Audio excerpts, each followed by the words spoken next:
মেরাজ হচ্ছে এমন এক ঘটনা যার মাধ্যমে রাসূলুল্লাহ সাল্লাল্লাহু আলাইহি ওয়াসাল্লামের সব নবীর উপর শ্রেষ্ঠত্ব প্রমাণিত হলো। আল্লাহর হাবিব যে সব মানুষের মাঝে সেরা, এ বিষয়ে রাসূলুল্লাহর কাউলি কিছু হাদিস আছে। বনি আদমের মাঝে তিনি সবার সেরা, আল্লাহর হাবিবের কিছু বক্তব্য আছে। কিন্তু মেরাজ হলো একটি ফেইলি একটি ব্যাপার, সরাসরি আমল দ্বারা প্রমাণিত ব্যাপার। তিনি যে সব নবীর মাঝে সেরা, কারণ আল্লাহর লক্ষ লক্ষ নবীর মাঝে আমাদের নবী মুহাম্মদ সাল্লাল্লাহু আলাইহি সাল্লাম ব্যতীত আর একজন নবীর জীবনও এরকম জীবিত অবস্থায় আকাশ ভ্রমণের ঘটনা ঘটে নাই।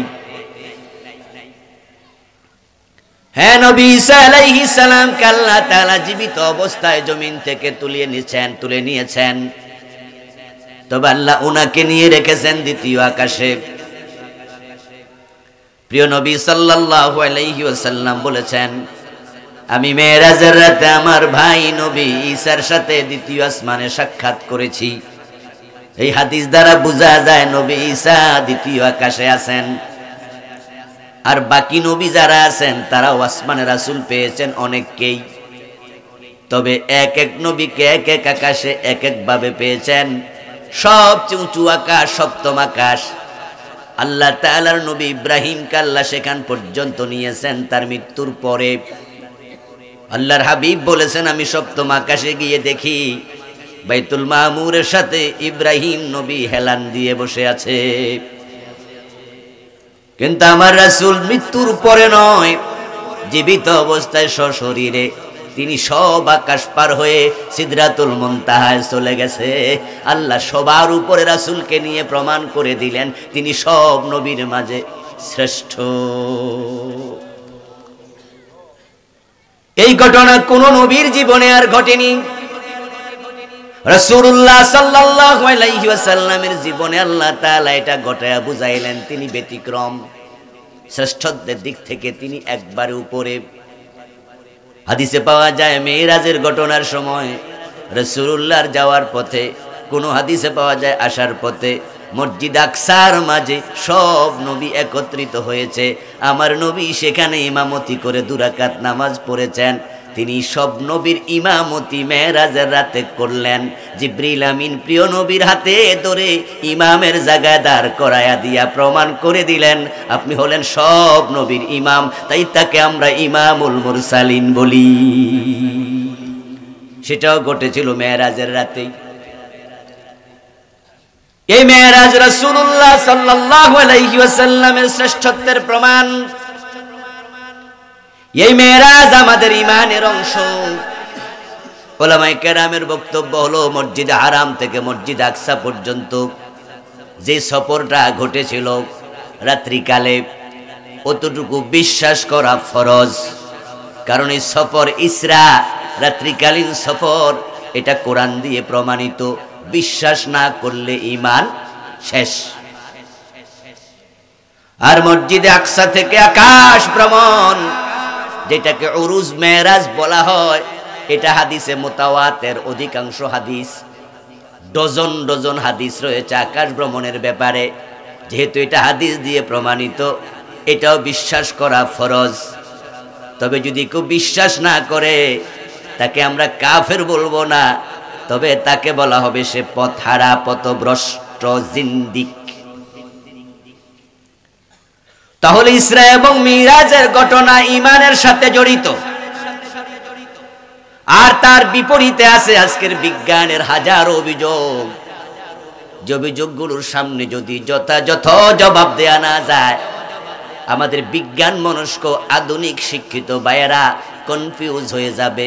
তারাও হয়তো ভেবে বসবে হুজুরদের মিরাজ নিয়ে আলোচনা অমূলক, সত্য নয়। যদি এ জাতীয় কনফিউশনে পড়ে যায়, আধুনিক যুবকদের ঈমানটাও ঝুঁকির মাঝে পড়ে যেতে পারে। কারণ মিরাজের ঘটনাটা দুনিয়াতে ঘটেনি, ঘটেছে আকাশ জগতে। আর আজকে আকাশ নিয়ে গবেষণা করার জন্য পৃথিবীতে আলাদা প্রতিষ্ঠান আছে যার নাম নাসাব। আমেরিকার মহাকাশ বিজ্ঞানীদের গবেষণা সংস্থার নাম নাসা, এবং তারা ওই সংস্থার বিভিন্ন গবেষক, তারা দলে দলে বিভিন্ন রকমের প্রযুক্তি চালাইয়া দলে দলে বিজ্ঞানীরা আকাশের দিকে নভোযান পাঠাচ্ছে এবং নিজেরা পর্যন্ত যাচ্ছে। নীল আর্মস্ট্রং সহ তারা কয়েকজন চাঁদের মাটিতে নেমেছে এমন দাবিও তারা করেছে। এবং শুধু আমেরিকা নয়, অন্য অন্য দেশও বর্তমানে দাবি করছে তাদের বিজ্ঞানীরাও অলরেডি চাঁদের দেশে গেছে। কিছুদিন আগে ভারতের বিজ্ঞানীরাও চাঁদে নেমেছে বলে তারা দাবি করছে। এতে বোঝা যায় আজকের বিজ্ঞান অলরেডি চাঁদে পৌঁছে গেছে। আর আপনারা ইতোমধ্যে শুনেছেন মঙ্গল গ্রহে অনেক নভোযান চলে গেছে।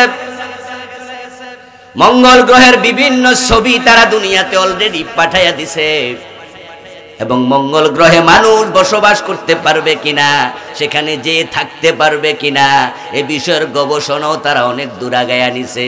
অ্যাস্ট্রোনমি, কসমোলজি, মহাজাগতিক বিজ্ঞান, জ্যোতির্বিজ্ঞান নিয়ে আজকের পৃথিবীতে সবচেয়ে বেশি আলোচনা হচ্ছে। এখন ওই আলোচকরাই যদি বলে বসে মেয়েরাজ সম্ভব না, তাহলে আধুনিক বিজ্ঞান মনস্ক আমাদের সন্তানেরাও কনফিউজ হওয়ার সম্ভাবনা আছে। তাই মেয়েরাজের বিপক্ষে যত অভিযোগ আছে, যুক্তি আছে, ওইগুলো যথাযথ প্রক্রিয়ায় খণ্ডন করার মতো মেধাবী কিছু আলেম গবেষকের দরকার আছে না নাই? ইতোমধ্যে মেয়েরাজের বিরুদ্ধে কাফের নাস্তিকেরা অনেক কথা বলেই তো ফেলেছে।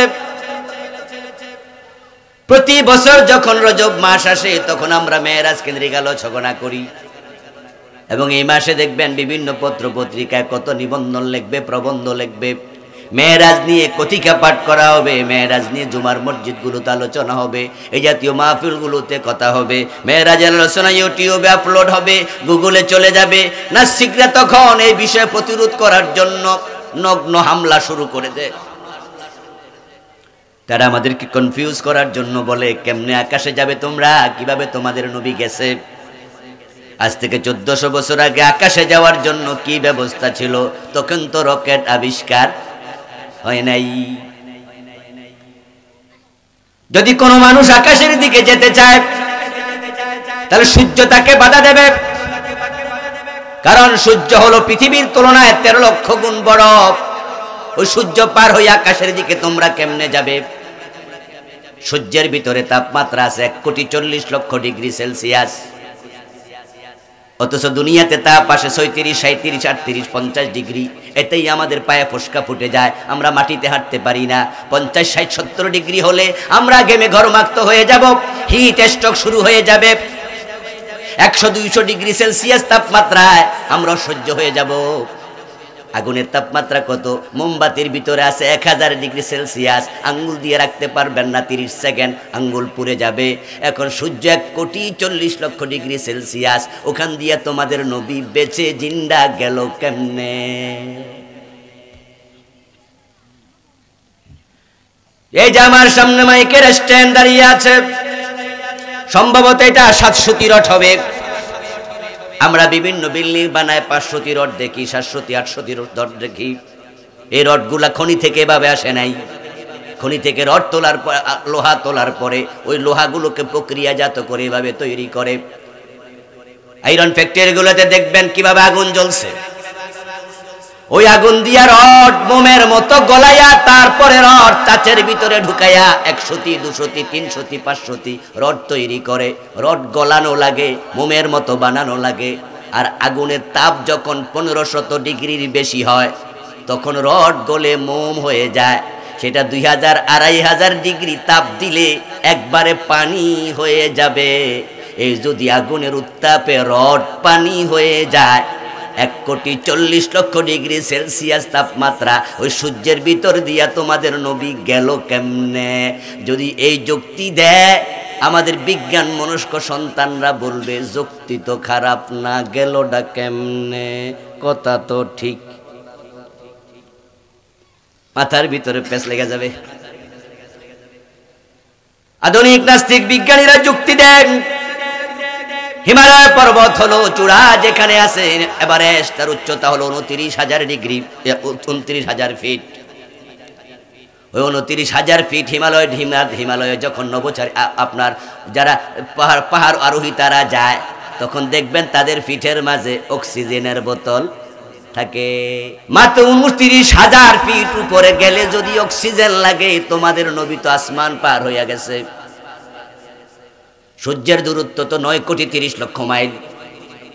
তো ওখানে গেল কেমনে? আজ থেকে 1400 বছর আগে তো অক্সিজেন বোতলে ভরার কোনো সিস্টেমই ছিল না। তো জিন্দা উনি পার হইল কেমনে আর আইলো কেমনে?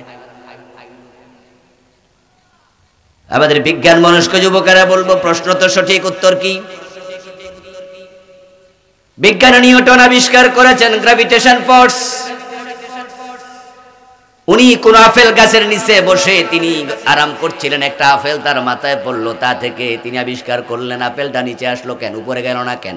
শেষ পর্যন্ত গবেষণা করে ফেলেন জমিনের মাঝে একটা পাওয়ার আছে, ফোর্স আছে, যেটা মানুষকে, সব মাখলুককে জমিন অ্যাটাক করছে, ধরে রাখছে। এবং বিজ্ঞানীরা বলছেন স্থূল যেই কোনো জিনিস তুমি যদি ছেড়ে দাও, আকাশের দিকে নিক্ষেপ করো, ওই গ্র্যাভিটেশন পাওয়ার তাকে নিচে টেনে আনবে। তো তোমাদের নবী এই শরীর লয়ে আসমানে উঠছে কেমনে? মধ্যাকর্ষণ শক্তি তখন ঘুমায়া ছিল নাকি? মেরাজ কেমনে হয়?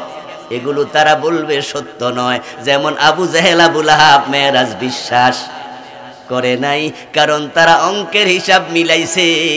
যদিও আজকের দিনের মতো মহাকাশের হিসাব তারা মিলায় নাই, তারা মিলাইছিল এক রাতে মসজিদে হারাম থেকে মসজিদে আকসায় যাওয়া সম্ভব কিনা।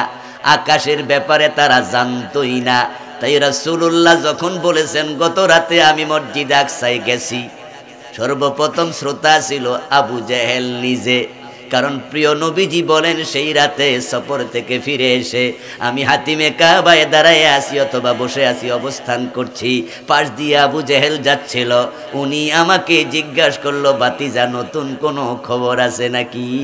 আবু জেহেল রাসূলুল্লাহর সাথে মশকরা করতেছে, নতুন কোনো খবর আছে নাকি? কারণ প্রিয় নবী তো এমন কিছু খবর দিতেন যেগুলো মক্কার লোকদের কাছে নতুন মনে হতো। তাই আজকেও টিটকারি করছে, নতুন খবর আছে নাকি? মক্কার লোকেরা জানতোই না আল্লাহ যে একজন, কারণ তারা নিশ্চয়কে দেখেছে কাবার ভিতরে বাহিরে 360 খোদা দাঁড়াইয়া আছে, বৈশা আছে, শুয়ে আছে। তো আল্লাহ একজন হয় কেমনে? তাই আল্লাহ যে একজন এটাও তাদের কাছে নতুন খবর। আল্লাহর হাবিব বলেছেন তুমি মরে যাবে, কিন্তু মরে যাওয়া শেষ নয়, তোমাকে আবার জীবিত করা হবে। মক্কার লোকেরা কইরা তো আরেক নতুন খবর। তাই প্রিয় নবী সাল্লাল্লাহু আলাইহি ওয়াসাল্লামের সামনে কবরস্থানে যাইয়া মরা মানুষের কঙ্কাল লইয়া হাজির হইছে, মাথার খুলি লইয়া আইছে। আসিব ইবনে ওয়াইল অন্য কিছু কাফের আল্লাহর হাবিবের সামনে আইসা ওই কঙ্কালটাকে পাথর দিয়া ভাঙছে, গুঁড়া করছে, একবারে পুরা চাউলের গুঁড়ার মতো করছে। করার পরে দেখো মুহাম্মদ, এই হাড্ডিটা তোমার সামনে আমি গুঁড়া করলাম। এরপরে ফু দিছে, হাত থেকে এগুলো উড়ে ছিটাইয়া পড়ছে। এবার বলছে ফু দিয়া উড়াইয়া দিলাম। রাসূল কয় হ্যাঁ। এবার প্রশ্ন হলো, এই গুঁড়া আবার জীবিত হবে? তুমি এসব বলো কি, কেমনে কি? এর মানে মানুষকে আল্লাহ আবার জীবিত করবে এটা তারা জানতোই না, এটাও তাদের কাছে নতুন খবরই মনে হতো। রাসূলুল্লাহ বলেছেন শুধু জীবিত আল্লাহ করবে না, তোমার জীবনকালে যা করেছো আল্লাহ সব করায় গন্ডা হিসাবও নেবে। তারা কই তো আরেক নতুন খবর। কয় কি রে? আরে কোথায় যে কি করছি 10 বছর আগে আমি কি করছি আমারে তো এটা মনে নাই। আবার গোপনে গোপনে এমন কিছু কাম আমি করি যেটা দুনিয়ার কেউ জানেই না। তো হিসাব হবো কেমনে? মুহাম্মদ বলে কি, আমার রাসূল বলে তাই নাকি? নতুন খবর আরেকটা শোনো, শুধু হিসাবই হবে না, আল্লাহ কাউকে জান্নাত আবার কাউকে জাহান্নামও দেবে। তারা কয় এটা তো আরেক নতুন খবর। দেখি এই জন্য প্রিয় নবীকে তারা বলতেছে, আবু জেহেল বলতেছে বাতিজা নতুন কোন খবর আছে নাকি? মেরাজের প্রথম শ্রোতা আবু জেহেল। আল্লাহর হাবিব তখন বললেন তিনি, হ্যাঁ চাচা, একটা নতুন খবর আছে, তাজা খবর। আবু জাহেল বলে, কি? রাসূলুল্লাহ জবাব দেন, আমি গত রাতে মসজিদে আকসায় গেছি, তারপরে সেখান থেকে আকাশে, সেখান থেকে সিদরাতুল মুনতাহা। আবু জাহেল শোনার মতো আর ধৈর্য নাই, কদাতি যাত্থাও মসজিদে আকসা থেকে যাইয়া আবার তুমি এখন আইয়া গেছো। রাসূল বলে, হ্যাঁ আতাইতু মক্কাতা ক্বাবলা সুবহে, এই তো সুবহে সাদেকের আগে মক্কায় পৌঁছেছি।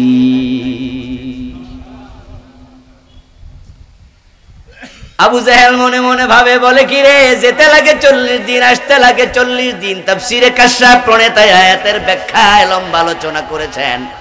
তিনি বলছেন, মসজিদ আকসা, মসজিদে হারাম থেকে যেতে যে সময় লাগে তৎকালীন যুগে, সেটার স্ট্যান্ডার্ড টাইম ছিল 40 দিন, আসতে লাগে 40 দিন, মোট কত দিন? আবু জাহেল কয়, বেটা কয় কি? রাতে বলে গেছে, বলে আইছে। তুই তা বাতিজা রাতে কয়টা বাজে গেছিলা? মজা নিতেছে। আল্লাহর হাবিব সাল্লাল্লাহু আলাইহি ওয়াসাল্লাম সরল মনে তিনি তাকে মেসেজগুলো দিচ্ছেন। আল্লাহর হাবিব বলেন, আমি সালাতুল আতামা পড়েছি। তখন তো ইশারের নামাজের সিস্টেমটা ছিল না, কারণ 5 ওয়াক্ত নামাজ তো ফরজ হইছে মেরাজে যাওয়ার পরে, আসার পথে। আর এই ঘটনা তো ঘটতেছে মেরাজে যাওয়ার পূর্বে। আমি আতামার 2 রাকাত নামাজ পড়েছি। ইশারের টাইমে ঘুমানোর আগে প্রিয় নবী অভ্যাসগতভাবে 2 রাকাত নফল নামাজ পড়তেন। সুবহানাল্লাহ। এটাকে বলা হতো সালাতুল আতামা। আবু জাহেলকে বলছে, আমি সালাতুল আতামা পড়লাম, তারপর আমি উম্মে হানির ঘরে একটু ঘুমালাম। আমার ঘুমের ঘরে হঠাৎ করে দেখি জিবরিল আসছে, সাথে আরো 2 জন ফেরেশতা নিয়া। তারপর আমার কোলে লইয়া ওখান থেকে হাতিমে কাবা এখানে যে দাঁড়াইয়া আছি, এখানে আইনা শোয়াইছে। তখন আমি বাইনান নাওমে ওয়াল ইয়াকজা, আমি ঘুমেও না সজাগও না, আমি মাঝামাঝি, আমার চোখ বন্ধ, কিন্তু তারা আমার সাথে কি করতেছে আমি সব টের পাইতেছি। আমি দেখলাম জিবরিল আমার বুকটা একবারে গলা থেকে আমার নাভি পর্যন্ত ছিঁড়ে ফেলেছে।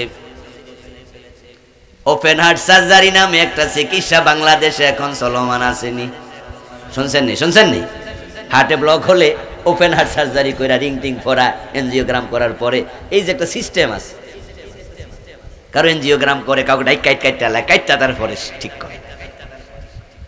এই ওপেন হার্ট সার্জারিকে সবকে সাদার বলে। শুরু হয়েছে অনেক আগেই, বিজ্ঞান সেখান থেকে শিখছে।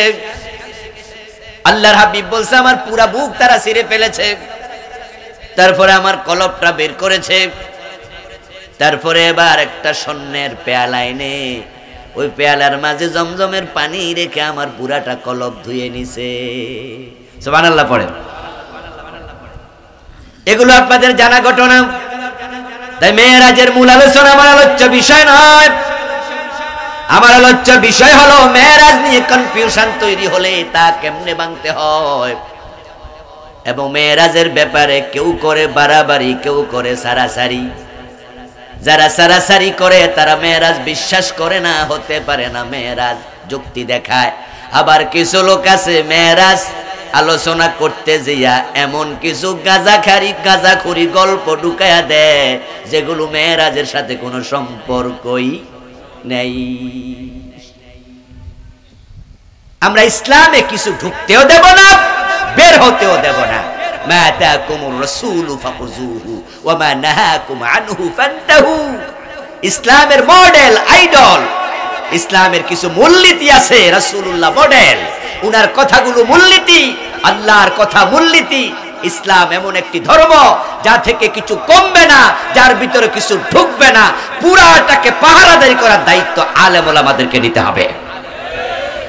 যদি কমতে দেন কুফরি সালাম, যেটা হচ্ছে বর্তমানে। আইন বানাইতে গিয়ে ইসলামের কথা মানুষ ভুলে যায়। শরীয়তের বিধানের ভিতরে যে আইনগুলো ছিল এগুলো বাদ দিয়ে দিছে। আমরা আলেমরা চুপ থাকার কারণে 71-এ যখন দেশটা স্বাধীন হয়, 72-তে যখন সংবিধান লেখা হয়, 72 থেকে দেশের আলেমরা জীবিত ছিল না। কথা বলেন। সব আলেমকে মরে গেছিল। ওই সংবিধান বানানোর সময় রাষ্ট্রীয় আইনগুলো যখন ঢুকাইছে, চোর ধরে হাত কাটো, ডাকাত ধরে শুলে দাও, জেনা করলে পাথর মারো, অবিবাহিত হলে 100 বেত লাগাও, মদ পান করলে 80 বেত লাগাতে হবে, এই আইনগুলো তখন ঢুকায় নাই। আলেমদের ওই টাইমে প্রতিরোধ প্রতিবাদ দরকার ছিল কিনা? 10 জন 20 জন 50 জন বলবো আলেম যারা রাজনীতি করতো না, কারণ রাজনীতি করার কারণে রাজনীতিবিদদের সাথে ক্ল্যাশ তৈরি হয়, একটু দূরত্ব তৈরি হয়। তাই বলে আপনি এক দল আমি এক দল, আপনি আপনার কথা বলেন আমি আমার কথা বলবো, পাবলিক সিদ্ধান্ত দেবে। কিন্তু কিছু মানুষ তো থাকে রাজনীতির বাহিরে। ওই রাজনীতি মুক্ত যদি 20 জন 50 জন আলেম বঙ্গভবনে চলে যেত, বঙ্গবন্ধুর সাথে বসতো, বসে বলতো বঙ্গবন্ধু আপনার বাবা কত সুন্দর দাড়িওয়ালা মানুষ ছিলেন, টুপিওয়ালা মানুষ ছিলেন, আপনি তো সেই বাবার সন্তান যেই বাবা কোরআন তেলাওয়াত করত, আপনি নিজে ইসলাম ভালোবাসেন, তাহলে আপনার দেশে কেন চোর ধরে হাত কাটার আইন থাকবে না? ব্রিটিশ আইন চোর ধরে জেলে দাও কেন দেবেন? মদ পান করলে 180 বেত কেন লাগাবেন না? জেনা করলে কেন পাথর মারবেন না? কোরআনের আইনগুলো আপনি ঢুকান। হয়তো বঙ্গবন্ধু ভাবতো কথা তো ঠিক, ঢুকায় দিলাম, তাহলে কিন্তু ইসলামী আইনগুলো তখন থেকে বাস্তবায়ন হয়ে যেত। যখন নতুন সংবিধান দেশে 72 সনে বানায়, ইসলামের হাজার হাজার শত শত আইন বাদ দিছে, আলেমরা প্রতিরোধ গড়ে তোলে নাই, তাই অন ইসলামী আইন সংবিধানে ঢুকে গেছে, যেটা আমরা এই 52 বছর বয়ে বেড়াচ্ছি।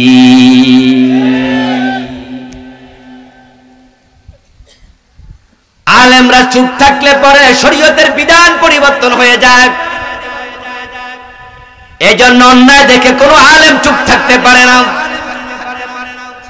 আবার আলেমরা যখন কোনো বিষয় দেখে চুপ করে থাকবে, নতুন নতুন বেদাত তৈরি হবে। ঈদে মিলাদুন নবী নামে একটা বেদাত কিন্তু দেশে চালু হয়েছে, হয়েছে নি? ইল্লাল্লাহ জিকির নামে একটা বেদাত চালু হয়েছে, হয়েছে নি? আগে দুরূদ পড়া হয় এমন বেদাত সমাজে আছে না নাই? কত বেদাত এই সমাজে কেমনে হলো? কারণ কিছু আলেম বেদাত বানাইছে, আর বাকি আলেম যারা বেদাত করে না তারা চুপ থেকে দেখি কি করে, দেখি কি করে, প্রতিবাদ করে নাই, তাই বেদাত গুলো চালু হয়ে গেছে। এই জন্য আলেমদের চুপ থাকার সুযোগ নাই, সত্যের পথে আলেমদের কথা বলতে হবে। আজকে মেরাজ কেন্দ্রিক যে সমস্ত কথাগুলো উঠছে নাস্তিকদের পক্ষ থেকে, যদি আলেমরা চুপ থাকে, এগুলো জাতিকে না বুঝায়, তাহলে বিজ্ঞান মনস্ক নতুন জাতি, নতুন প্রজন্ম মেরাজ অস্বীকার করবে, কেউ কনফিউজ হবে, কেউ এড়াইয়া যাবে, কেউ বলবে হুজুররা কি কয় আমরাও বুঝি না। তাই তাদের কাছে যৌক্তিকভাবে আলোচনাগুলো তুলে ধরতেই। আমার প্রিয় ভাই, বাড়াবাড়িও নয়, সারাসারিও নয়। আবু জাহেল ভাবতেছে কি বলল মুহাম্মদ ইবনে আব্দুল্লাহ, গত রাতে মসজিদ আকসায় কেমনে গেল? দূরত্ব হলো 765 মাইল। কত? মক্কা থেকে মসজিদ আকসার দূরত্ব 765 মাইল। এটা কিলোমিটারে রূপ দিলে হয় 1232 কিলোমিটার। তৎকালীন যুগে যেতে উটে চড়ে লাগতো 40 দিন, আসতে 40 দিন, তাহলে 1200 কিলোমিটার এক রাইতে গেল কি দিয়া? হেলিকপ্টার নাই, বিমান নাই, গাড়ি নাই, লঞ্চ নাই, কিচ্ছু নাই, ঠেলা গাড়িটাও নাই, তো গেল কেমনে, আইলো কেমনে? আবু জাহেল কয় এতদিন পাগল কইছি, কাউকে বিশ্বাস করাইছি, কাউকে পারি নাই। আবু বকর তো মানেই না, আজকে মোহাম্মদ এমন খবর দিতাছে আবু বকরও পাগল বলবে। ভাতিজা, তাহলে তুমি যে গত রাতে গেছো, আমি কিছু লোক ডাকি, তুমি তাদেরকে শুনাইতে পারবা কি? আবু জাহেল সাক্ষী তৈরি করতেছে যেন রাসূল অস্বীকার করতে না পারে। আমার রাসূলকে অস্বীকার করতো, হে টেনশন করতেছে। কারণ কি? কারণ হে তো এই কামের কাজী। আর আরবি প্রবাদ আছে, আল মারউ ইয়াকিসু আলা নাফসিহি, মানুষ অন্যকে নিজের উপরে কিয়াস করে।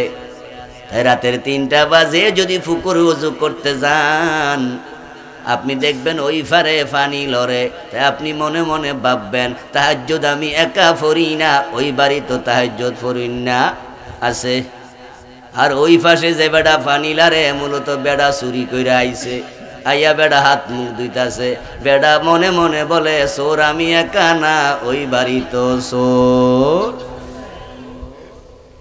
যে যেমন অন্য কেউ মনে করে তেমন আবু জেহেল ভাবছে বেড়া নিয়ে আবার অস্বীকার করে। আমি কিছু লোক ডাকি, প্রিয় নবী বলে কেন নয় ডাকো। লোক একত্রিত করল, রাসূলুল্লাহ সাল্লাল্লাহু আলাইহি ওয়াসাল্লামের কাছে এবার আবু জেহেল বলছে ভাতিজা কেমনে মেরাজ হইছে একটু এবার শোনাও দেখি, কেমনে কি হইছে। প্রিয় নবী বলছেন, তার হাততালি দিচ্ছে, কেউ নিজের জামা কাপড় পর্যন্ত টাইনা চিরা লাইতাছে। লোকটা কয় কি রে, কয় কি রে, ইয়া আইয়ুহাল্লাযী নুজ্জিলা আলাইহিয যিকর ইন্নাকা লামাজনুন। কেউ কেউ বলে বসলো মিয়া তুমি বলো তোমার উপর কোরআন নাজিল হয়, নিশ্চয়ই আমরা দেখছি তুমি একজন পাগল। আর 80 দিনের রাস্তা একদিনে কেমনে অতিক্রম করছো, তুমি তো পাগল। এর মাঝে আবু জেহেল একজনকে বললো যাও যাও আবু বকরকে ডাইকা নিয়ে আসো, এই বেড়া আজকে শুনুক দেহে কি কয়। একজন যায় আবু বকরকে ডাকলেন, সিদ্দিক আকবর রাদিয়াল্লাহু তাআলা আনহু বললেন কেন ডাকছো? বলে তোমার নবী এমন কথা সকাল বেলায় বলতেছে তুমি আশ্চর্য হয়ে যাইবা। তবে আমি কইয়া স্বাদ নষ্ট করতে চাই না, তুমি নিজ কানে শোনো। প্রিয় নবীকে কে কি বলছে এই বিষয়ে শোনার জন্য, রাসূল কি বলছে এটা শোনার জন্য আবু বকর দৌড় মারছে।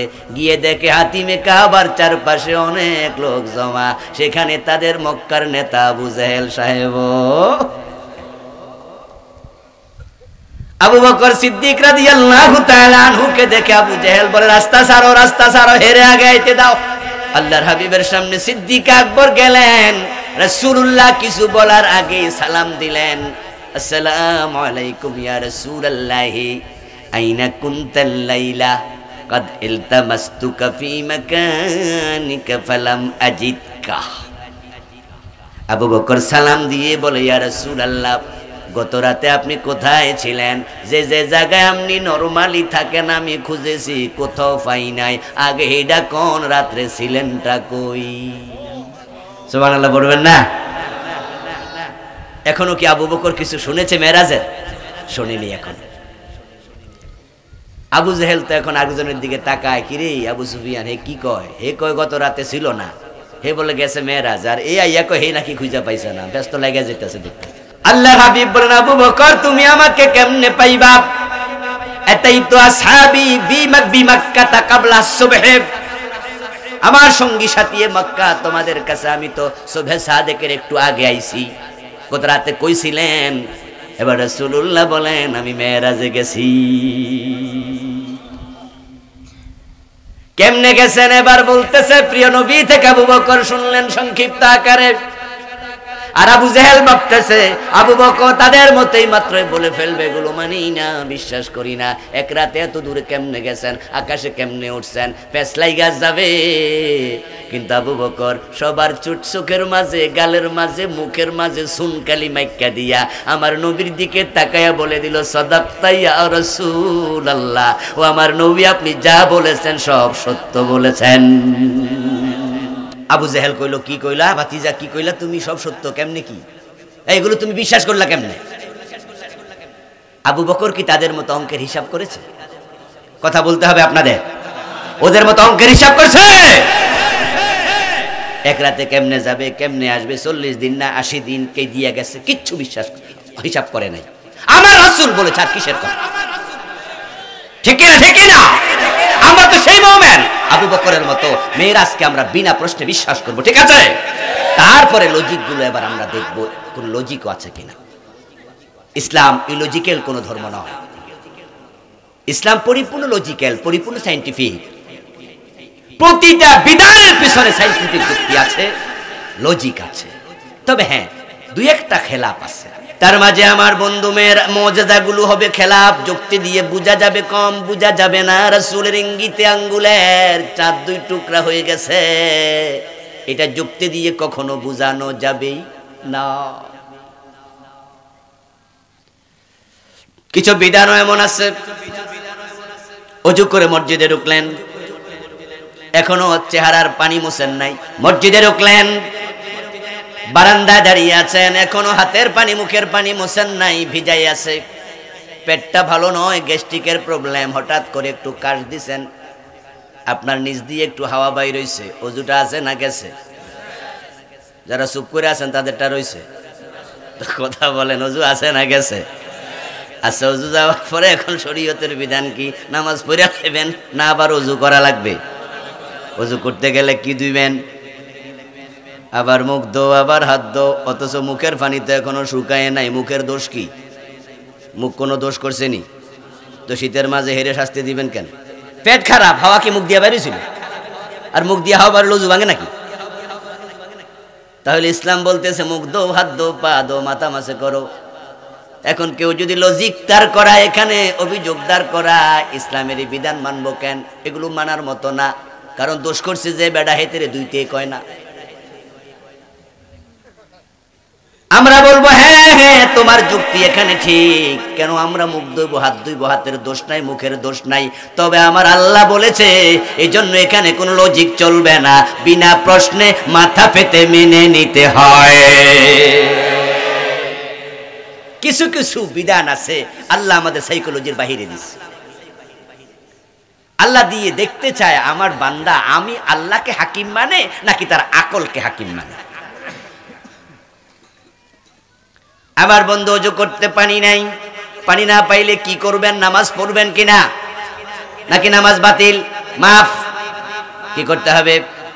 মাশাআল্লাহ, কি করতে হয়? পানি নাই তো তায়াম্মুম করো। ওযু করলে ময়লা যায়, এতে মানুষ পবিত্রতা অর্জন করে নামাজ পড়ে, পবিত্রতা অর্জন নামাজের জন্য শর্ত। এখন বলুন তো, পানি নাই তাই আপনি এখন নামাজ পড়বেন, তায়াম্মুম করেন, তায়াম্মুম করলে কি ধুলাবালি যায় না আরো লাগে? আরো কিছু লাগাইলে পবিত্র হইলেন কেমনে? বরং আরো তো উল্টা হইল, আরো তো উল্টা হয়ে গেল। আপনার হাতে মুখে মাটি টাটি কিছু লাগছে, ধুলাবালি লাগছে, আপনি ওযু করেন, পবিত্র হন, নামাজ পড়েন, এটা লজিক্যাল, ঠিক আছে। কিন্তু পানি পান নাই তো, তাহলে বলা দরকার ছিল পানি না পাইলে এমনে পয়রা লাও, তাহলে বুঝতাম এটাও লজিক্যাল। কিন্তু ইসলাম কইলো কি আরো কিছু মাটি মুড়ি লাগাই লাও।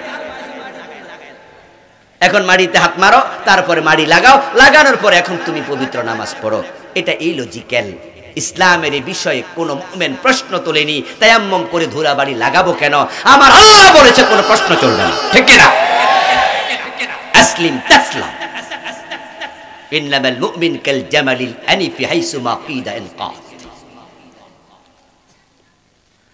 আবু বকর তুমি কেন বিশ্বাস করলা? কেমনে করলা? আবু জাহেলের প্রশ্নের জবাবে আবু বকর সিদ্দিক বলতেছে, চাচা থামেন, আমি তেমন লোকের মুখ থেকে আজকে মেরাজের কথা শুনেছি, যার এর চেয়ে আরো আশ্চর্য আশ্চর্য বিষয় আমি বিশ্বাস কইরা বসে আছি। তিনি বলেছেন আল্লাহ আছে, দেখি নাই, মেনে নিলাম, এক আল্লাহর উপর ঈমান এনেছি। তিনি বলছে ফেরেশতা আছে, কোনোদিন দেখি নাই, মনে প্রাণে বিশ্বাস করেছি। তিনি বলেছেন জান্নাত জাহান্নাম আছে, দেখি নাই, মনে প্রাণে মেনে নিয়েছি। সেই নবী যদি বলে মেরাজে গেছে, তাহলে আমি প্রশ্ন কেন করব, অঙ্ক কেন করব? আমি সেটাও বিশ্বাস করে নিয়েছি, সেটাও আমি বিশ্বাস করে নিয়েছি, মেরাজ হয়েছে, আমার নবী বলেছেন, কোনো সন্দেহ নাই। তোমরা কি প্রশ্ন, কি অভিযোগ আনতে চাও সামনে?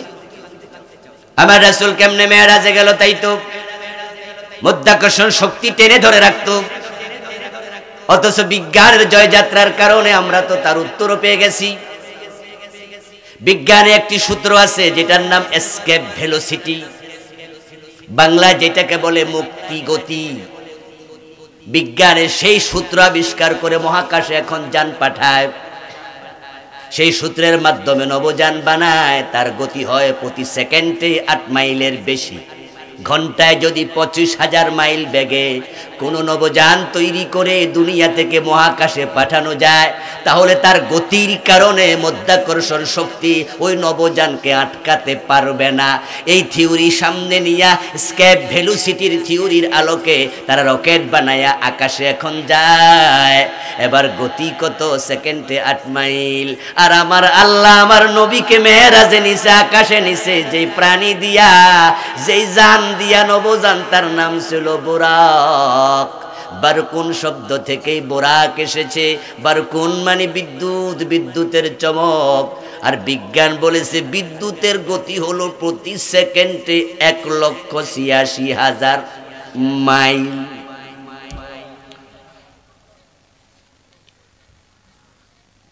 তাফসীরে কাশফ পড়ে তা সূরাতুল ফাতিহার ব্যাখ্যায় আর রহমান আর রহিম এই দুই শব্দের ব্যাখ্যা করতে গিয়ে বলেছেন কাসরাতুল মাবানি তাদুল্লু আলা কাসরাতিল মাআনি। যে শব্দের মূলের মাঝে অক্ষর সমান কিন্তু শব্দ গঠন প্রক্রিয়ায় অক্ষর বেড়ে যায়, তখন তার অর্থে ব্যাপকতা বেড়ে যাবে। রহমানে অক্ষর 5টা, মূল হলো রা হা মিম। রাহিমে অক্ষর 4টা, মূল হলো রা হা মিম। একটায় 5 অক্ষর, আরেকটায় 4 অক্ষর। তাই মূল যদি একই হয় শব্দের ব্যাপকতা আসবে, অর্থে ব্যাপকতা আসবে। তাই রহমান না মানে হলো রহমানুল দুনিয়া ওয়াল আখিরা, আর রাহিম মানে রহমানুদ দুনিয়া ফাকাত। রহমান অর্থ দয়াময়, রাহিম অর্থ দয়াময়, কিন্তু রহমান মানে হলো আল্লাহ মুমিনদের জন্য দুনিয়া তো দয়াময়, আখিরাত তো দয়াময়। সুবহানাল্লাহ পড়েন। আর রাহিম মানে হলো শুধু দুনিয়ায় দয়া দেখাবে। অক্ষর যখন বেড়ে যায় অর্থে বেড়ে যাবে। তো বারকুন মানে বোরা, বারকুন মানে বিদ্যুৎ, আর বোরাকের মাঝে একটা আলিফ বেড়ে গেল, তাহলে নিশ্চয় সেখানেও ব্যাপকতা তৈরি হবে। তাই বিদ্যুতের গতি যদি 1,86,000 মাইল হয়, বোরাকের গতি হবে আরো বেশি। যেটা রাসূল হাদিসে নিজে বলেছেন, আমাকে যে বাহনে চড়ানো হলো বোরাক নামক বাহনে, ওই বাহনটার গতি হলো সে চোখে যতটুকু দেখে একবার লাফ মারলে ততটুকু এক লাফে চলে যায়। আপনি আকাশের দিকে তাকান, তাকাইলে দেখবেন আকাশে কিছু নক্ষত্র আছে। ওই নক্ষত্রগুলো সাইজ খুব ছোট। সূর্যের দিকে তাকান, আপনি সূর্যকেও দেখতে পাবেন সাইজে বড়। আপনি ভাববেন না ওই নক্ষত্র ছোট সাইজে, তাই মনে এটা আসলেই ছোট। বিজ্ঞান বলছে, আধুনিক বিজ্ঞানীরা বলছে, মহাকাশ বিজ্ঞানীরা বলছে, এমন কিছু তারকা মহাকাশে আছে যেগুলো খালি চোখে ছোট দেখা যায়, অথচ সাইজে সূর্যের সে কোটি গুণ বড়। আর সূর্য হলো পৃথিবীর তুলনায় 13 লক্ষ গুণ। প্রশ্ন হতে পারে ছোট দেখা যায় কেন? উত্তর হলো দূরত্বের কারণে।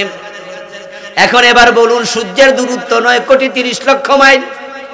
তাহলে বোরাক নামক প্রাণী দুনিয়া দাঁড়ায়া যদি উপরের দিকে তাকাতো, তাহলে সে সূর্য শুধু দেখতো না। আমরা যেমন সূর্য দেখি, ছোট ছোট নক্ষত্র দেখি, ওইগুলোর দূরত্ব আমরা জানি না। বোরাক যতটুকু দেখে এক লাফে ততটুকু যেতে পারে। এতেই প্রমাণ হয় তার গতি বিদ্যুতের গতির চেয়েও অনেক বেশি। এসকেপ ভেলোসিটি যদি বলে, মুক্তি গতি যদি বলে, প্রতি সেকেন্ডে মাত্র 8 মাইল। মাত্র 8 মাইল গতি হলে মাধ্যাকর্ষণ শক্তি ধরে রাখতে পারবে না। এই থিওরি প্রমাণ করে আমার রাসূলের বোরাক মাধ্যাকর্ষণ শক্তি আটকাতে পারে নাই। তারপর তারা বলে অক্সিজেন 29,000 ফিট উঁচু। এভারেস্টে গেলে যদি অক্সিজেন লাগে, কোটি কোটি মাইল উঁচু আকাশে তোমার নবী অক্সিজেন ছাড়া কেমনে গেল? আমরা বলবো, দোস্ত তোমরা এসব কি কও? ইউনূস নবী মাছের পেটে 40 দিন ছিল, পানির নিচে অক্সিজেন পৌঁছাইছে কে? ইউনূস নবী কি মাছের পেটে ছিল? ফালতাকামাহুল হুতু ওয়া হুয়া মুলিম ফালাউলা আন্নাহু কানা মিনাল মুসাব্বিহিন লালাবিসা ফি বাতনিহি ইলা ইয়াউমিন ইউবআসুন।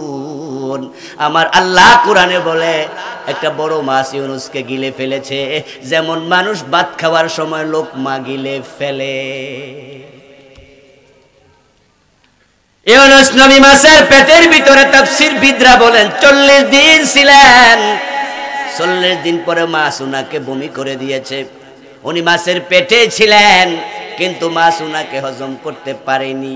এখন মাছ যে উনাকে পেটে নিয়ে 40টা দিন ঘুরলো, আপনি ডুব দিয়া পানির নিচে কতক্ষণ থাকতে পারবেন? পরীক্ষা করে দেখেন, বাড়ির পুকুরে নাইমা দেখবেন যে 30, 40, 50, 1 মিনিট, 30, 40 সেকেন্ড, তারপরে দেখবেন আস্তে আস্তে উঠা যাইতেছেন।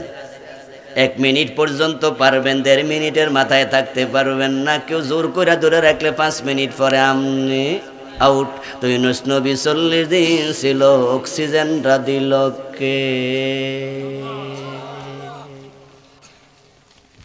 তো রাসূল তো 1 রাত ছিল মাত্র। মায়ের পেটে সন্তান থাকে জীবিত 5 মাস থেকে 5.5 মাস, 6 মাস। এবং মায়ের পেটের সন্তান যে 5-6 মাস মায়ের পেটে জীবিত থাকে, সবটা টাইম পানির মাঝে ডুবে থাকে। আমার প্রিয় ভাইয়েরা, প্রথম 40 দিন মানুষ থাকে পানি, বীর্য, নুতফা। দ্বিতীয় 40 দিন আলাকা, তৃতীয় 40 দিন মুদগা, 340 120 দিন যখন চলে যায়, আমার আল্লাহ বলছেন ফাকাসাউনাল ইযামা লাহমা, ওই মুদগার ভিতরে আমি হাড্ডি ঢুকাই, হাড্ডি আবার চামড়া দিয়ে মাংস দিয়ে ঢেকে আমি নতুন করে মানুষ বানাই। আনশানাহুন্না খালকান আখার, আমি তাকে সুরত দেই, তারপরে রূহ পাঠাই। মায়ের পেটে 3 মাস, 340 120 দিন, 4 মাস পরে রূহ আসে। রূহ আসার পরে বাচ্চা নড়াচড়া করে, মা নিজে টের পায়। এখন মায়ের পেটের বাচ্চাটা যে জীবিত, তার জন্য নিঃশ্বাসের দরকার আছে কিনা? তো এই মায়ের পেটে তো পানির ভিতরে পুরা মাথা থাকে ডুবন্ত, ওই পানির ভিতরে আমরা থাকতে পারি না 1 মিনিট। এই 6 মাস থাকলো কেমনে? সন্তান মায়ের পেটে পানির মাঝে ডুবে থাকার কারণেই মা নড়াচড়া করে, সন্তান কষ্ট পায় না। সুবহানাল্লাহ পড়েন। মা যদি আস্তে কইরা গাড়ি থেকেও নামে, বাস থেকে, গর্ভবতী মেয়েরা কি বাস থেকে লাফ দিয়া নামা লাগে না? বাসের দরজা তো আর মাটির সাথে থাকে না, কমপক্ষে 1-1.5 হাত উঁচু।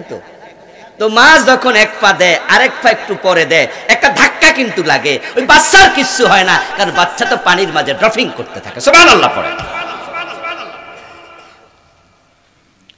ও মিয়া, মায়ের সাপ্লাইয়ের অংশ যন্ত্র হচ্ছে সন্তানের সাথে রিলেশন হচ্ছে নাভি। নাভি দিয়ে খাবার দাবার সাপ্লাই হয়, কিন্তু নিঃশ্বাসের প্রক্রিয়া আল্লাহ নিজে সারায় দেয়, কারণ নাভি দিয়ে নিঃশ্বাস বের হয় না। হ্যাঁ, অতি যুক্তিবাদী কেউ কেউ বলবে, হুজুর নাভি দিয়েও মনে হয় যায় না, বাঁচছে কেমনে? আমি বলবো ঠিক আছে দোস্ত, নাভি দিয়ে যায়, তোমার কথা ধরেই নিলাম 1-2 মিনিটের জন্য। মায়ের পেটের বাচ্চা 5 মাস আল্লাহ বাঁচায় রাখলো। আমি বলতেছি যে না, নাভি দিয়া নিঃশ্বাস যায় না, বরং তার অক্সিজেনের প্রয়োজনই হয় না। অক্সিজেন ছাড়াই আল্লাহ বাঁচায় রাখে, নিঃশ্বাসের প্রয়োজনই হয় না। বাহ, ওই যে একজন ডাক্তার কইয়ে দিয়েছে ফুসফুসের কাজই আল্লাহ বন্ধ করে দিয়েছে। আচ্ছা, আপনারা যেখানে যারা আছেন, ফুসফুস কি চলে না বন্ধ? ওমা মনে জানি না, হাত দিয়ে দেখেন কেমনে লড়তেছে। ফুসফুস চলে না বন্ধ? একবার 1 মিনিট বন্ধ থাকে আপনি শেষ। ও বেটার ফুসফুস মায়ের পেটে 6 মাস আল্লাহ বন্ধ রাখা, হেরে জীবিত রাখলো কেন? নিঃশ্বাসের প্রয়োজনই নাই। যদি 5 মাস 6 মাস তোমার নিঃশ্বাস প্রয়োজন ছাড়া আল্লাহ জীবিত রাখতে পারে, আমার রাসূল ছিল 1 রাত, জীবিত রাখার সক্ষমতা আল্লাহর আছে না নাই? কিসের তোমার অক্সিজেনের বোতল ফালায় দাও পিঠ থেকে তুমি?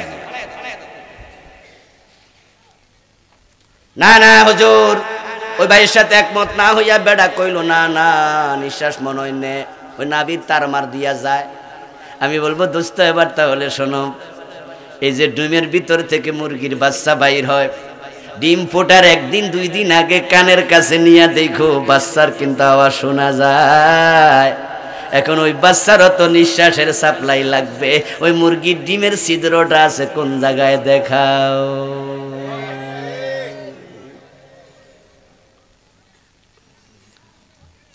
আমার আল্লাহ ইউনূস নবীরে পানির ভিতরে বাঁচায় রাখলো 40 দিন, মায়ের পেটে বাচ্চা বাঁচায় রাখে 5 মাস 6 মাস পর্যন্ত। ওই মুরগির বাচ্চাকে মুরগির ডিমের ভিতরে বাঁচায় রাখে। ওই আল্লাহ তো আমার নবীকে মেরাজে নিছে, সুতরাং অক্সিজেনের বোতলের কথা কইয়া মেরাজ থামানো যাবে না। মেরাজ হয়েছে, কোনো সন্দেহ নেই। ও প্রিয় ভাইরা, তারা এবার বলতে চায়, তারা বলতে চায় তাহলে আকাশে এত নক্ষত্র, আরে বাইরে আকাশে কি আছে? আকাশে কি আছে? Star, binary star, cluster, comet, event Horizon, কি ব্ল্যাক হোল, আরো কত কি নিহারিকা পুঞ্জ, ছায়াপথ, কেমনে পার হইবে মোহাম্মদ? তারা আসমানের দিকে তাকাইলে মাথা হেট কইরা কয় এটা পার হওয়ার কোনো সুযোগই। কেমনে পার হবে তোমাদের হুজুর, তোমাদের নবী কেমনে যাবে আসমানের দিকে? জইলা পুইরা ছাই হইয়া শেষ হয়ে যাইতো। আমরা বলি দোস্ত, সে আল্লাহ তো আমাদের নবীকে মেরাজে নিছে, যিনি ইব্রাহিম নবীকে 40 দিন আগুনের ভিতরে নাতিশীতোষ্ণ এসি বানাইয়া রাখছে। এগুলো নবীদের পক্ষ থেকে মুজিজা, অঙ্কের হিসাবে দরকার নাই। আল মুজিজা হিয়া যুহুরু আমরিন খারিকিন লিল আদাতি মিন মুদ্দাঈ নবুওয়া। এগুলো সাধারণ অঙ্কে মিলবে না। আজকের বিজ্ঞানীরা ফায়ার প্রুফ পোশাক বানিয়েছে, ওয়াটার প্রুফ পোশাক বানিয়েছে। ওয়াটার প্রুফ পোশাক পরে পানিতে নেমে যায়, পানি গায়ে লাগে না। ফায়ার প্রুফ পোশাক পরে আগুনে ঢুকে যায়, আগুন গায়ে লাগে না। আমার আল্লাহ বলছে বারাকনা হাওলাহু, আমি তার চতুষ্পাশকে আমি বরকতময় করেছি। এর চেয়ে দারুণ পোশাক পরায়া আকাশে নেয়ার ক্ষমতা আল্লাহর আছে না নাই? অথবা কোনো পোশাকই দরকার নাই, আল্লাহ বলেছে কোন, সাথে সাথে ফায়াকুন। ইব্রাহিম আলাইহিস সালাম যখন আগুনে পড়ে যায় তখন আল্লাহ আগুনকে কি বলেছিল? ইয়া নারু কুনি বারদা, এই আগুন চরিত্র চেঞ্জ কর, চেঞ্জ ইউর ক্যারেক্টার। আগুন তুই উষ্ণ, জ্বালিয়ে দিস, পুড়িয়ে দেশ, তোকে আমি তাই বানিয়েছি। তবে আমার ইব্রাহিম আসতেছে, আজকে চরিত্র চেঞ্জ কর, তুই ঠান্ডা হয়ে যা। সুবহানাল্লাহ পড়েন। ইয়া নারু কুনি বারদা, ও আগুন তুই ঠান্ডা হয়ে যা। কোরআনের বালাগাত ফাসাহাত দেখলে মাঝে মাঝে আশ্চর্য হই। বারদার পরে আছে সালামা, কি চমৎকার শব্দ! আল্লাহ তাআলা একসাথে দুইটা বলে দিলেন, কারণ আল্লাহ জানেন তো ইব্রাহিম আলাইহিস সালাম তো আগুনে যখন পড়ে তখন কি তারা সাথে কুরিয়ার কম্বল দিছিল নাকি আমার মতো এরকম কোটমোট দিছিল? তো উনি ঠান্ডা আগুনে, আগুন যদি ঠান্ডা হয়ে যায় শীতে কষ্ট পাইব না? এই জন্য আল্লাহ সাথে সাথে বলছে কুনি বারদাও ও সালামা, বেশি ঠান্ডা হইস না, আমার ইব্রাহিম কষ্ট পাবে, এমন ঠান্ডা হ যেন আরাম পায়। সুবহানাল্লাহ। নয় শীত নয় গরম, নাতিশীতোষ্ণ হ। ইব্রাহিম নবী আগুনের ভিতরে 40 দিন ছিলেন। তিনিও, মুফাসসিরদের বক্তব্য কম বেশি একটু আছে, 40-এর কথাটা বেশি মাশহুর। 40 দিন পরে তিনি আগুন থেকে বের হলেন। কানাতিন নার লাম তাহরাক মিনহু ইল্লা ওয়াসাকা। তাফসীর ইবনে কাসির প্রণেতা বললেন যে আগুন উনার হাতে পায়ে রশি দিয়ে বেঁধে তারা ফেলেছিল আগুনে, ওই রশিটা খেয়ে উনাকে মুক্ত করে দিয়েছে, কিন্তু আর কিছু ধরে নাই, উনার গায়ের জামা স্পর্শ করেনি, একটা পশম স্পর্শ করে নাই। ইব্রাহিম আলাইহিস সালাম হায়াত পেয়েছিলেন লম্বা 250 বছর, 175 বছর জীবিত ছিলেন। ইব্রাহিম আলাইহিস সালাম জীবনের শেষ দিকে উনার সন্তানদের সাথে জীবনের কারগুজারি শোনাতেন। যেমন বুড়া দাদা নাতিরে শোনা, এই তোরা তো বেড়া কই মাসিব টুকু, আর আমরা এত বড় কই এমনে সাবাইয়া খাইয়ালাইছি, কত কাহিনী দাদারা শোনা। ইব্রাহিম নবী শোনাতেন জীবনের কারগুজারি। তিনি বলতেন যে আমার লম্বা হায়াতে যত আরাম আয়েশ ভোগ করেছি, সবচেয়ে বেশি আরামে ছিলাম নমরুদের আগুনের ভিতরে। মেরাজ হয়েছিল নিঃসন্দেহে সত্য। এই নিয়ে 30-এর মতো সাহাবী, কোন রাওয়ায়াতে আরো বেশি বর্ণনায় বেশি পাওয়া যায়, কোন মুহাদ্দিস বলেছে 40-45 জনের কথা আছে। শুধু মেরাজের হাদিস বর্ণনা করেছে ইবনে কাসির রাহিমাহুল্লাহ, একাই তার কিতাবে 25 জন সাহাবীর হাদিস আনছে। এই প্রসঙ্গে একাই আনছে 25 জনের রিওয়ায়াত, এত হাদিস। এরপর আমাদের হুজুররা গোজামিল বানায়া মেরাজের ওয়াজ করে। যেই মাত্র মেরাজের ওয়াজ শুরু হয়, আগে রাসূলকে নিয়ে আরশে রাইখা তারপরে মেরাজ শুরু করে। অথচ প্রিয় নবী সাল্লাল্লাহু আলাইহি সাল্লাম আরশে আজিমে মেরাজের রাতে গিয়েছেন, কোন দুর্বল বর্ণনাও নাই, কোরআনে তো নাই, হাদিসের সহিহ হাসান এই পর্যায়ে নাই, কোন জয়ীফ হাদিসও নাই।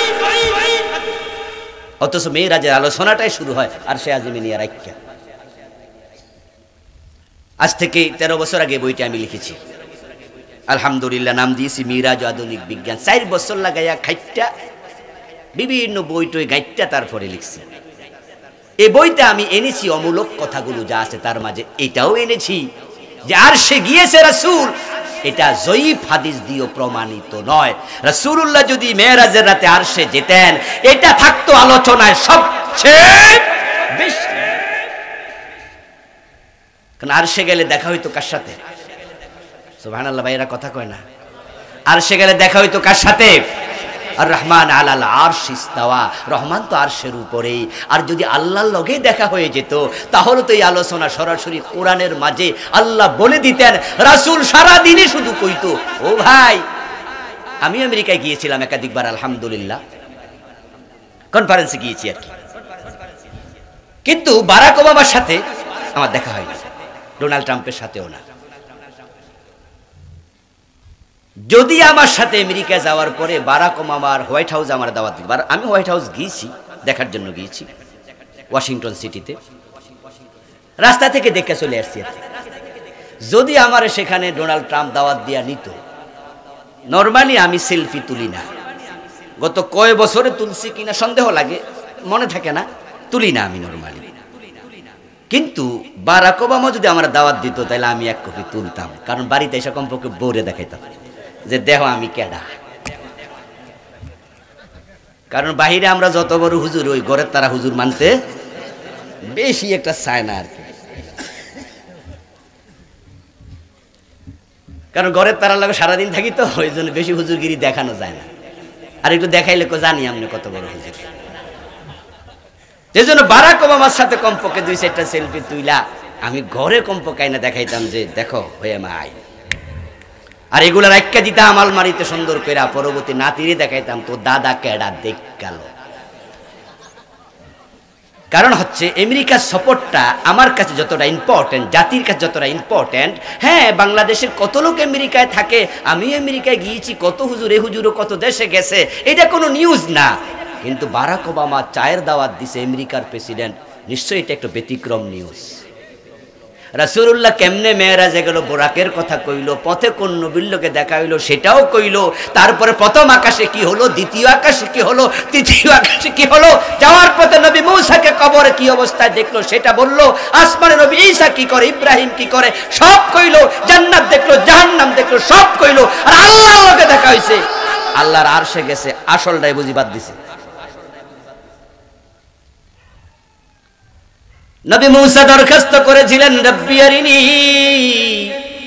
ও আমার রব আমার একটু দেখা দেন, আমি আপনাকে দেখতে চাই।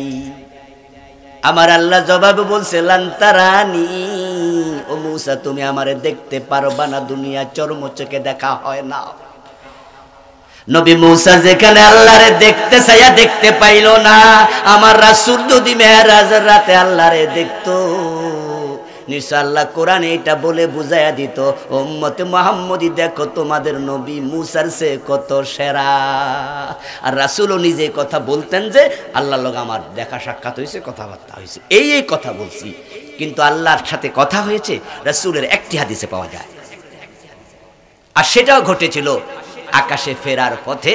মূসা নবী যখন বলেছে ইরজা ইলা রাব্বিকা ফাসালহু তাখফীফা, আল্লাহর কাছে যান, 50 ওয়াক্ত নামাজ আপনার উম্মত পড়তে পারবে না, কিছু কমান। তখন তিনি আল্লাহকে বলছে, আল্লাহ কিছু কমাও, কিছু কমাও, কিছু কমাও।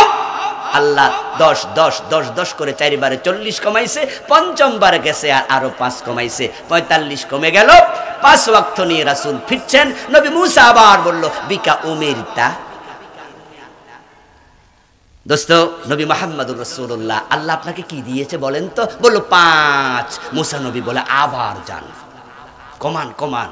আমি নবী মূসা আলাইহিস সালামের জন্য এখানে আসলে দোয়া করি, দোয়া না করলে আমার কাছে মনে হয় নিজেকে অপরাধী। আল্লাহ নবী মূসাকে জান্নাতে আরো উচ্চ মাকাম দাও, তার সম্মান আরো বাড়ায়া দাও। আলাইহিস সালাম, আলাইহিস সালাম, আলাইহিস সালাম, আল্লাহ শান্তি দিয়ে ভরপুর করে দাও। নবী মূসা যে কি উপকার করছে, যদি সেদিন 50 লইয়া রাসূল আইতো তাহলে ইমাম মসজিদে পাইতেন না খুঁজা, মুসল্লি তো নাই।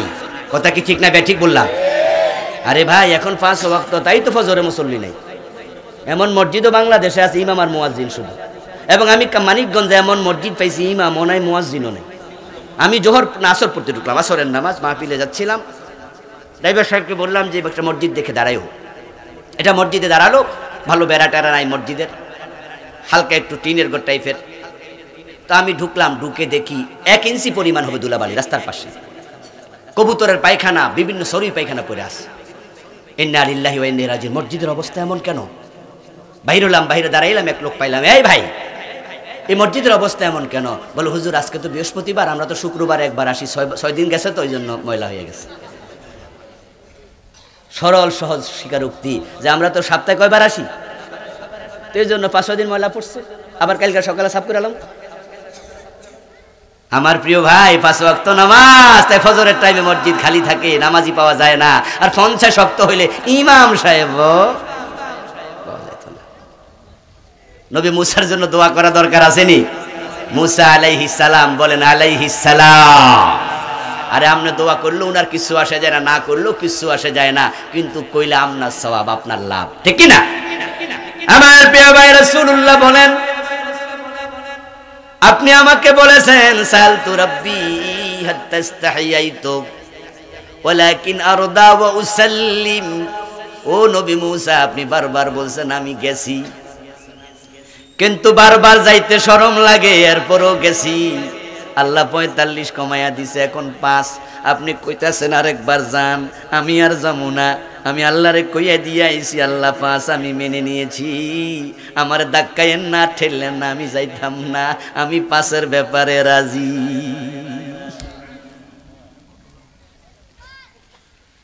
এই অবস্থা আল্লাহ তাআলা আকাশ থেকে ডাক দিলেন, নবী মুহাম্মদের সাথে আল্লাহর কথা হয়েছে মেরাজে। এই একটা হাদিসে শুধু পাওয়া যায়, আর হাদিসের দলিল মলিল ছাড়া আপনারা আরশে জুতা লইয়াও তুইলা দেন। রাসূল যাওয়ার সময় নাকি জুতা পাইছিল, খোলার সময় নাকি আল্লাহ কইছে খুলেন না। আরশ আপনার পায়ের জুতার জন্য, দুলার জন্য অপেক্ষা করছে। এগুলো কোরআন হাদিসের কোথাও নাই। আমার রাসূল আরশে গেলে আমাদেরও ভালো লাগতো, কিন্তু ঝামেলা তো এক জায়গায়, যেটা কোরআনে নাই, যেটা হাদিসে নাই। আবেগী কথার মূল্য ইসলামে একানাও নাই। আপনি কোরআন হাদিসের দলিল ছাড়া কথা বলেন কেমনে? আল্লাহ জিহ্বা কেটে ফেলবে, সোজা কথা।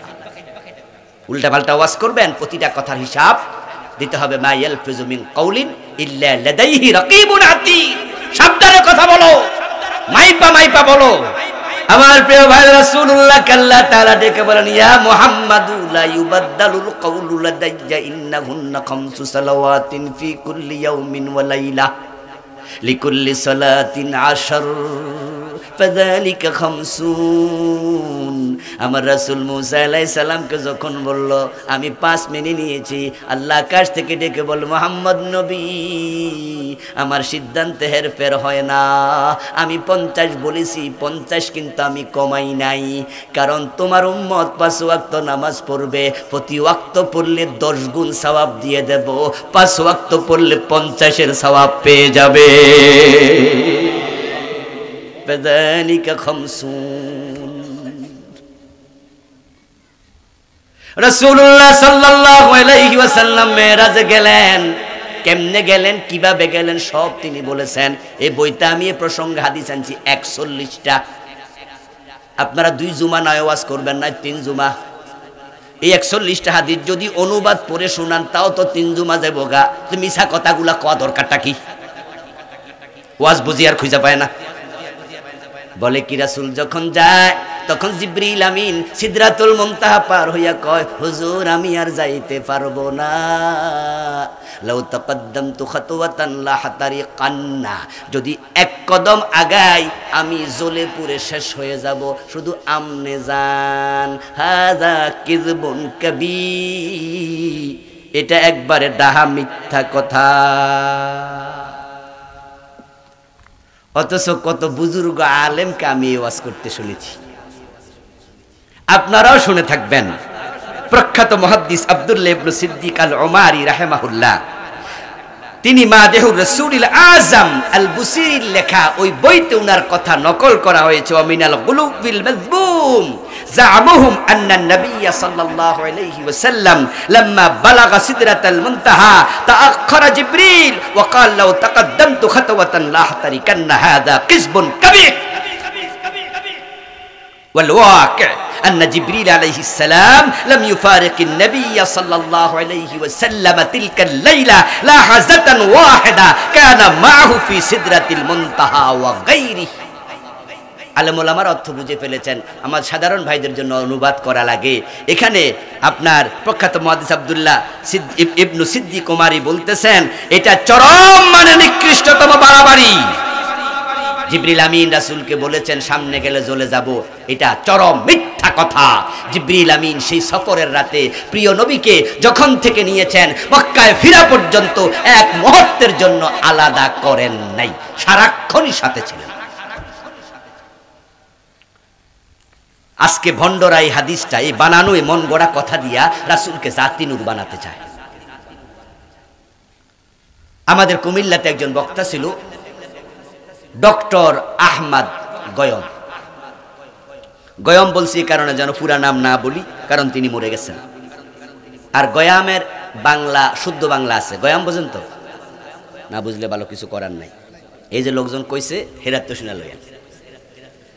তো উনি ওয়াজ করতে যেতেন আমাদের কুমিল্লা অঞ্চলে, বিভিন্ন জায়গায় ওয়াজ করতেন। মোমবাতি নিতেন সাথে দুইটা। উনি ওয়াজ করতেন আমার রাসূল ছিল আল্লাহর অংশ। নাউজুবিল্লাহ পড়েন। আল্লাহর জাতি নূর, আল্লাহরই অংশ। প্রমাণ হলো একটি হাদিস দিতেন, তিনি বলতেন কোথায় নাকি আছে আল্লাহ যখন রাসূল মুহাম্মদকে বানাতে চাইলেন তখন তিনি নিজের বুক বরাবর খামসি মারলেন, খামসি মেরে এক কবজা নূর নিলেন, তারপর বললেন কুন মুহাম্মদ, মুহাম্মদ হয়ে যাও। তারপর আমার রাসূল তৈরি হয়ে গেছে। রাসূল হলো আল্লাহর নূরের অংশ, আল্লাহরই অংশ। তার প্রমাণ কি এই হাদিস, কারণ জিবরিল আমিনও নূরের তৈরি। সিদরাতুল মুনতাহার পরে যাইতে পারে নাই, বলছে আমি জ্বলে যাব, কিন্তু আমার রাসূল চলে গেছে, জ্বলে নাই। কেন জ্বলবে? কারণ তিনি তো নূর, আল্লাহর নূর, নূরে নূরে মিল্লা গেছে।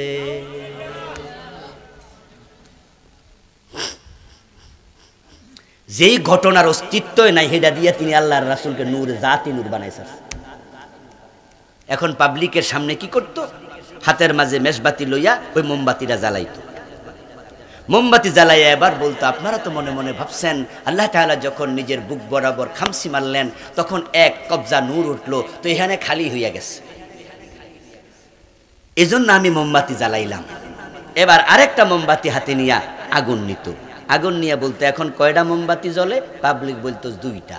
এই মোমবাতি কি আগুন ছিল? কই ছিল না। কোত্থেকে আসছে?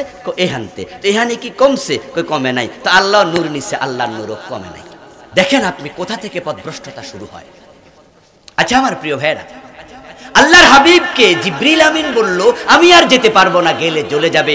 আল্লাহর কোরআনে আছে আল্লাযীনা ইয়াহমিলুনাল আরশা ওয়া মান হাওলাহু ইউসাব্বিহুনা বিহামদি রাব্বিহিম ইয়াহমিলু আরশা রাব্বিকা ফাওকাহুম ইয়াওমাইযিন সামানিয়া। আল্লাহ কোরআনে বলে 8 জন ফেরেশতা সেদিন আল্লাহর আরশ কাঁধে নিয়ে মাথায় নিয়ে দাঁড়ায়া থাকবে। বর্তমানে আরশ বহনকারী ফেরেশতারা আল্লাহর তাসবিহ পড়তেছে এবং আরশের চারপাশে অসংখ্য ফেরেশতা গোল হইয়া দাঁড়ায়া তাসবিহ পড়তেছে। তাদের নাম কাররুবিয়ুন, সফুহুম মিআতু আলফ। কাতার হলো 1 লক্ষ। লাই হুসা আদাদুহা, কোন কাতারে কতজন ফেরেশতা তার সংখ্যা কেউ জানে না।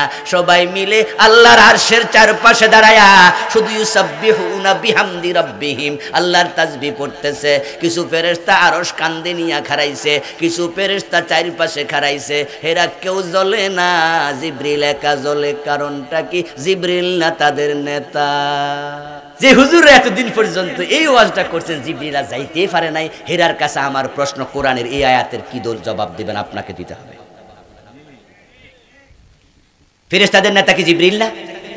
যারা জানেন বলেন না জিবরিল কি না?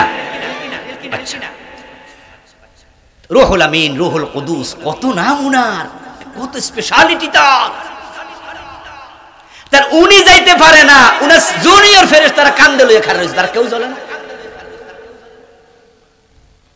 আমার প্রিয় ভাই আরো কত বলে আল্লাহর কাছে রাসূল যখন মেরাজে গেলেন, যাওয়ার পরে আল্লাহ জিজ্ঞাসা করছে